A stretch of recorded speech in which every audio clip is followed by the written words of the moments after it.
Hey everyone, welcome back to my YouTube channel. आप सभी लोग का वेलकम है हमारे YouTube channel all in one by HR पर। आई होप आप सभी लोग अच्छे होंगे। Okay, let's start the video. जैसे कि आप लोग बहुत सारे लोग आते होंगे प्रयागराज घूमने, तो हम लोग कहाँ पर जाएं, कहाँ पर खाना खाएं वगैरह वगैरह, नहाए धोआए, किस जगह पर अच्छा संगम का घाट है नहाने के लिए, ऐसा सब इन वीडियो में डिटेल्स बात करेंगे। दूर नहीं जब आप सभी लोग प्रयागराज महाकुंभ में आकर आराम से डुबकी लगा सकेंगे। आपको पैदल भी बहुत कम चलना होगा, आपके लिए रूम मिलना भी काफ़ी आसान हो जाएगा और उसके साथ साथ आराम से संगम में पहुंचकर आप लोग डुबकी लगा पाएंगे। आज की वीडियो में कुछ ऐसी जानकारी प्रयागराज पहुंचे और त्रिवेणी संगम में डुबकी लगाए।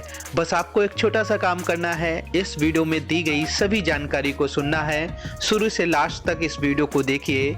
आज की वीडियो में बहुत खास जानकारी हम आपको देंगे। उसके साथ साथ हम आपको 3 फरवरी को जो बसंत पंचमी पर तीसरा अमृत स्नान हुआ है उसके कुछ दृश्य दिखाएंगे। उसके साथ साथ 4 फरवरी के भी हम आपको दर्शन कराएंगे और उसके साथ साथ जो वीडियो की शुरुआत में मैंने खास जानकारी बताने की बात कही है वो भी हम आपको देंगे।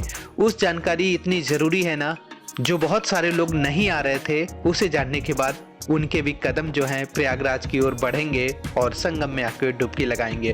तो वीडियो को पूरा देखना है और अगर आप ऐसे ही लगातार प्रयागराज महाकुंभ की वीडियो देखना चाहते हैं तो चैनल को सब्सक्राइब जरूर कर लें, क्योंकि यहाँ पर हम आगे भी लगातार आप लोगों को प्रयागराज महाकुंभ के दर्शन कराएंगे और यात्रा की बहुत सारी अपडेट देंगे। उसके साथ साथ अगर आप लोग आने वाले दिनों में प्रयागराज महाकुंभ में आना चाहते हैं तो में स्नान हुआ है उसके सुबह सुबह के ताज़ा दृश्य देखिए और उसके बाद हम 4 फरवरी के ताज़ा दृश्य आपको दिखाएंगे। 4 फरवरी में कितनी भीड़ बची है, कितने श्रद्धालु बच्चे हैं, कितने इस समय वहाँ के हालत है, सभी कुछ बताएंगे।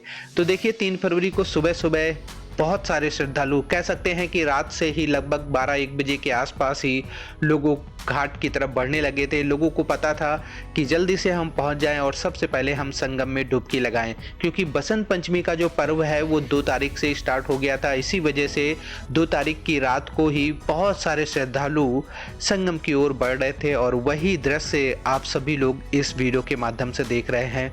बहुत सारे श्रद्धालु देखिए, पूरे जो रोड है रात के समय के दृश्य हैं, पूरी भरी भरी सड़क चल रही है, लेकिन 29 तारीख को इससे कई गुना लोग जो है वो संगम में पहुंचे थे। उस समय तो पैदल पैर रखने की भी जगह नहीं थी, लेकिन अभी तो थोड़ी बहुत जगह दिख रही है, स्मूथ लोग चल रहे हैं, बहुत ज़्यादा भीड़ नहीं है। तो आपको ले चलते हैं और उसके बाद 3 तारीख को जब अखाड़े अपनी अपनी रथ यात्रा लेकर संगम में डुबकी लगाने के लिए निकले थे वो दृश्य भी दिखाएंगे।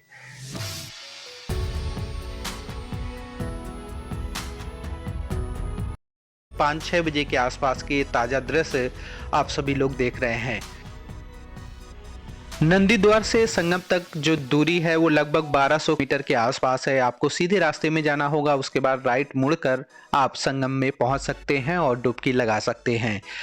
कई रास्ते जाते हैं संगम की ओर। एक रास्ता है जो कि लेटे हुए हनुमान जी के मंदिर की तरफ से जाता है और आप सीधे जाएंगे तो एक रास्ता राइट और मुड़कर, आप कई रास्ते बनाए गए हैं ताकि संगम में आसानी से कई रास्तों के द्वारा श्रद्धालु पहुंच सके। और देखिए इतनी ज़्यादा भीड़ है ना, ठंड तो हो रही थी और सुबह के समय तो काफ़ी ज़्यादा ठंड थी, लेकिन श्रद्धालुओं की संख्या की वजह से यहाँ का जो मौसम है ना, जो वेदर है वो भी काफ़ी बदल गया है। कुछ लोगों ने हालांकि पूरे कम्बल भी ओढ़ रखा है और पैदल की बात करें ना तो 3 फरवरी को लोगों को लगभग 8 किलोमीटर 7 किलोमीटर के आसपास पैदल चलना पड़ा, किसी किसी को तो ज़्यादा ही पैदल चलना पड़ा। और जब स्नान का नंबर आया तब भी रास्ते डाइवर्ट किए गए थे ताकि संगम में बारी बारी से लोग पहुँचे। और यहाँ पर देखिए ये जो लोग देख रहे हैं ना खड़े होकर, कुछ लोग गाड़ी में बैठे हैं, ये संत महात्माओं की जो पेशवाई यात्रा करते हुए वो लोग संगम में पहुंच रहे हैं डुबकी लगाने के लिए, स्नान करने के लिए। वही दृश्य देखने के लिए लोग यहाँ पहुंचे हैं, क्योंकि सुबह से ही अखाड़े जो है बारी बारी से आने लगे थे और उनका स्नान शुरू हो जाता, क्योंकि 13 अखाड़े हैं। सभी लोगों को अगर 30-40 मिनट भी दिया जाएगा तो 7-8 घंटे कम से कम उनके लिए ही होते हैं। तो इसी वजह से अर्ली मॉर्निंग ही स्नान शुरू हो जाता है। यहाँ देखिए ये जो रेलिंग आप बैरिकेड देख रहे हैं ना, ये लकड़ी के बड़ी बड़ी बल्लियां लगा दी गई हैं, बैरिकेटिंग कर दी गई है। तो ये मार्ग है अखाड़ों, जब अखाड़े आते हैं तो उनके लिए एक मार्ग अलग से रखा जाता है ताकि उनके रास्ते में किसी तरह की कोई बाधा ना हो। तो ये बैरिकेड के इस तरफ सभी श्रद्धालु खड़े हैं और सामने की ओर देखेंगे तो अखाड़े जो है, कुछ लोग स्नान करके अखाड़े जा रहे हैं, कुछ लोग आ रहे हैं और ये सिलसिला दोपहर तक चलता रहेगा। करके सभी मुख्य संगम में पहुंचते हैं, डुबकी लगाते हैं और उसके साथ साथ बैरागी अखाड़ा जिसके अंदर कई अखाड़े आते हैं और दिगंबर अनी अखाड़ा भी है, निर्मोही अखाड़ा भी है। तो कुल मिलाकर हम कह सकते हैं कि 13 अखाड़े हैं और सभी के साधु महात्मा, नागा सन्यासी वो सभी पहुंचते हैं। पंचायती अखाड़ा बड़ा उदासीन भी है, पंचायती निर्मल अखाड़ा भी है और सबसे लास्ट में जो अखाड़े स्नान करता है वो शायद निर्मल अखाड़ा है, क्योंकि हरिद्वार कुंभ को भी बहुत अच्छे से देखा था। तो निर्मल अखाड़ा जो है सबसे लास्ट में स्नान करता है और आगे जो मुख्य अखाड़े हैं उनमें से अलग अलग अमृत स्नान पर अलग अलग आगे पीछे होते रहते हैं। कभी जूना अखाड़ा स्नान करता है पहले, कभी निरंजनी अखाड़ा, कभी महानिर्माणी अखाड़े। तो ये लगातार सबको मौका दिया जाता है।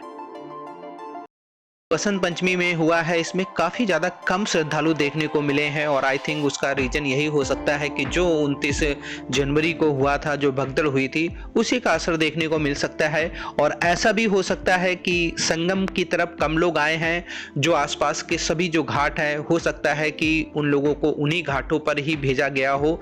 इसकी वजह से भी हो सकता है कि ये वाला जो संगम का एरिया है इसमें कम लोग दिख रहे हों।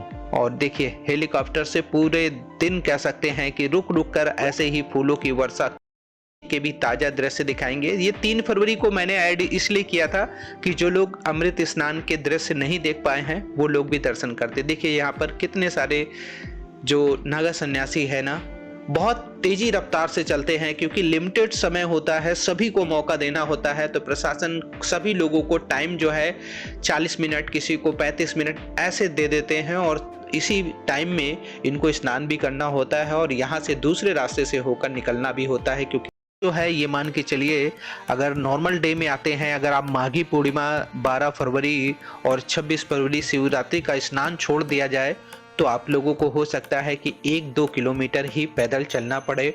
और अगर शाम के समय आप जाते हैं संगम की ओर तो हो सकता है कि आपकी जो कार है वो भी काफ़ी संगम के करीब पहुंच जाए। तो ये आप लोगों के लिए बहुत ही अच्छी बात है, बहुत अच्छी खुशखबरी है कि जो लोग अभी तक सोच रहे थे कि कुछ भीड़ कम होगी तब जाकर हम स्नान कर पाएंगे, उनके लिए सुनहरा मौका है। महाकुंभ तो चल रहा है और 26 फरवरी तक चलेगा, तो आप आगे आने वाले दिनों में जा के दृश्य कितना अंतर आ चुका है। आपने 3 फरवरी को देखा था जब अमृत स्नान था और 4 फरवरी ये नॉर्मल डे है, कुंभ स्नान है, महाकुंभ स्नान है। तो बहुत कम कह सकते हैं, लिमिटेड संख्या अभी बची है। लेकिन जब भी आप आए ना, एक बार पता करके ज़रूर आएँ कि कोई ऐसा खास स्नान या विशेष स्नान तो नहीं है। सैटरडे संडे जैसे आएगा तो उस समय भी श्रद्धालुओं की संख्या में बढ़ोतरी हो सकती है। लेकिन फिलहाल आप देख सकते हैं 4 फरवरी के ये दृश्य आप लोगों के सामने हैं। इतना भी ये नहीं है कि बिल्कुल भी श्रद्धालु सभी चले गए हैं।